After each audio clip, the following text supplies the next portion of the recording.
راضی برضائے رب، رب کی رضا پر راضی رہنا. یہ بات کہ جو بھی کچھ ہوا یا ہوگا وہ اذن رب کے بغیر نہ ہوا ہے نہ ہو سکتا. یہ تو ایمان کا منطقی تقاضا ہے. یہاں پتا تک نہیں ہلتا جب تک کہ اللہ کی اجازت نہ ہو اذن میں. تو جو کچھ ہوا اللہ کی اجازت سے ہوا، خواہ اس میں درمیان میں کتنے ہی عوامل آ گئے ہوں. کسی نے اٹھا کر آپ کو پتھر مارا، لیکن یہ پتھر آپ کو نہیں لگ سکتا تھا اگر اللہ نہ چاہتا. پتھر مارنے والے کا عمل اپنی جگہ ہے، لیکن آپ کو اس پتھر کا لگ جانا جو ہے یہ بغیر اذن رب نہیں ہے. لہذا اس کو سمجھیے کہ اللہ کی طرف سے آیا. ایک اس میں لطیفہ بھی ہے کہ ایک درویش یہ کہتا ہوا جا رہا تھا ایک جذب کی کیفیت میں، جو رب کرے سو ہو، جو رب کرے سو ہو، جو رب کرے سو ہو. ایک شخص نے اٹھا کر اس کے سر پہ پتھر دے مارا. اس نے پلٹ کر دیکھا تو شخص نے کہا مجھے کیا دیکھتے ہو، جو رب کرے سو ہو.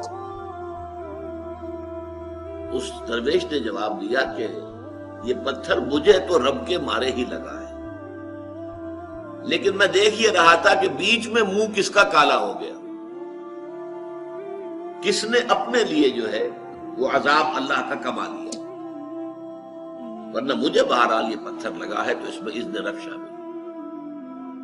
اچھا، اب جو شے اذن رب سے ہو رہی ہے، بندہ مومن کا اگر اپنا تعلق اللہ کے ساتھ مخلصانہ ہے، اس میں منافقت نہیں ہے، اس میں ریا نہیں ہے، اس میں دھوکہ نہیں ہے، اس میں فریب نہیں، مخلص مخلصین لہ الدین، تو اللہ تعالیٰ کا تعلق بھی اس کے ساتھ ریسیپروکیٹ کرتا ہے. اللہ تعالیٰ انا عند ظن عبدی بی، حضور یہ اللہ کا قول ہے حدیث قدسی میں کہ میرا بندہ میرے بارے میں جو کچھ گمان کرتا ہے میں وہی سلوک اس کے ساتھ کرتا ہوں. اللہ تعالیٰ بھی مخلص ہے. اللہ تعالیٰ کی مرضی کے بغیر کچھ نہیں ہو سکتا، تو یقیناً جو کچھ ہوا ہے اس میں میرے لیے خیر ہے.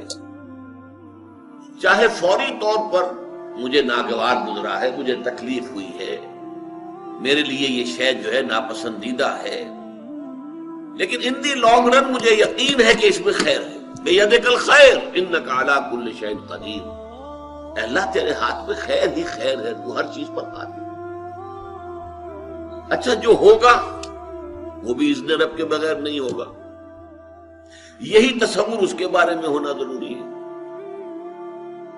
اسی کا نتیجہ یہ نکلتا ہے جس کو قرآن مجید بار بار کہتا ہے، بار بار کہتا ہے، بار بار کہتا ہے، لا خوف علیہم ولا هم یحزنون. کیا مطلب اس کا؟ نہ ان پر کوئی خوف ہے نہ حزن سے دو چار ہوتے. عام طور پر یہ سمجھا جاتا ہے کہ یہ آخرت میں ہوگا. آخرت میں تو بتمام و کمال ہوگا، دنیا میں بھی ہوتا ہے. خوف کس بات کا بھائی؟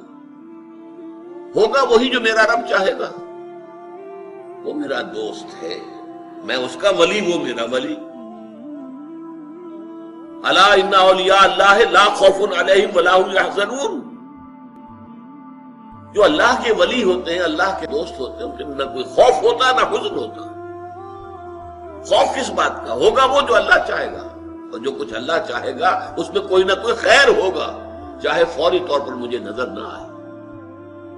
قرآن کہتا ہے سورہ بقرہ میں، عسیٰ ان تکرہوا شیئا وہو خیر لکم وعسیٰ ان تحبوا شیئا وہو شر لکم. عین ممکن ہے کہ تم کسی چیز کو ناپسند کرو درحالے کہ اسی میں تمہارے لیے خیر ہو، اور عین ممکن ہے کہ تم کسی چیز کو پسند کرو درحالے کہ اس میں تمہارے لیے شر ہو. اللہ یعلم وانتم لا تعلمون، اللہ جانتا ہے تم نہیں جانتے. تم افعال و اعمال و احوال و واقعات کے ظاہر کو دیکھتے ہو، اس سے متاثر ہو جاتے ہو. اس کے پردے میں کیا مشیت اذنی ہے، کیا ارادہ خداوندی ہے، اس کے پشت پر کیا چیز ہے جو اللہ تعالیٰ کو مطلوب ہے، یہ ہمیں نظر نہیں آتا. We are short sighted. ہماری نگاہ جو ہے بس کچھ دور تک جاتی ہے، اس سے آگے نہیں جاتی. لہذا افعال و اعمال و احوال و واقعات کے صرف ظاہر پر ہماری نگاہ ہے، باطن پر تو ہے ہی نہیں. لہذا ہم اس سے متاثر ہوتے ہیں. تو در حقیقت ایمان کا حاصل الا ان اولیاء اللہ لا خوف علیہم ولا هم یحزنون. اللہ کے دوستوں پر نہ کوئی حزن ہے نہ خوف ہے، کوئی سوال ہی پیدا نہیں ہوتا. اسی طریقے سے قرآن مجید جو ہے بلند ترین مقام جو انسان کا ہو سکتا ہے، اس کی تعبیر کے لیے الفاظ استعمال کرتا ہے رضی اللہ عنہم ورضوا عنہ. اللہ ان سے راضی ہو گیا، وہ اللہ سے راضی ہو گئے. یہ باہمی رضامندی ہے، دو طرفہ. دو طرفہ اللہ کے ساتھ تعلق ہوتا ہے، دو طرفہ تعلق ہوتا ہے. تم اللہ سے محبت کرو گے، اللہ تم سے محبت کرے. تم اللہ کے ساتھ مخلص ہوگے، اللہ تعالیٰ تمہیں واقعتاً اپنا مخلص بندہ بنا لے گا. تم اللہ کی طرف چل کر آؤ گے، اللہ تمہاری طرف دوڑ کر آئے گا. تم بارش بڑھاؤ گے، اللہ ہاتھ بڑھائے گا.